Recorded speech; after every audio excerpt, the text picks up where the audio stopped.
Godājamā pedagogu saime, skolēni un vecāki.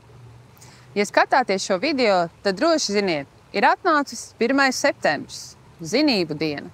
Diena, kurā nemainīgi piestāv mammas ar mīlestību budinātā baltā blūze vai krekls, mazo un lielo skolēnu rokās cieši satvērti astaru un gladiolu pušķi, kas aizkustina ikvienu garām gājēju. 1. septembris visai izglītības nozarei ir svētki un jauna darba cēliena sākums, ko neatkarīgi no pieredzi gaidām ar vieglu satraukumu un paļāvību, ka būs labi. Būs labi skolēnam, labi vecākiem un labi pedagogam. Skolai mēs kā vecāki uzticam pašu dārgāko, savus bērnus, kuriem esam solījuši, ka viņi šeit piedzīvos patiesu draudzību un arī pirmo mīlestību, atklās pasauli un savus talantus.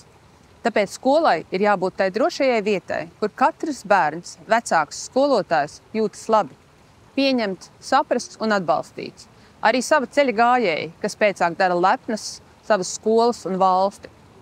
Izglītība visā pasaulē pašlaik piedzīvo lielas pārmaiņas, bet gadu tūkstošiem nemainīga ir un paliek atslēga uz labu izglītību – pedagogs, skolotājs, tāpēc godāsim un gādāsim par viņiem kā valsts un sabiedrība.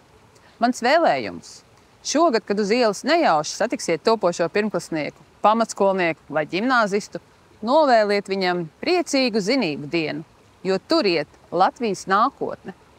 Ar pateicību un dziļu cieņu uzlūkosim katru ziedos slīkstošo pedagogu, kas pēc 1. septembra dodas mājup, lai jau pirmdienās stātos klases priekšā.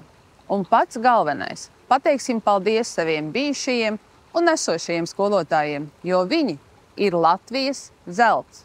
Lai mums visiem veiksmīgs jaunais mācību gads!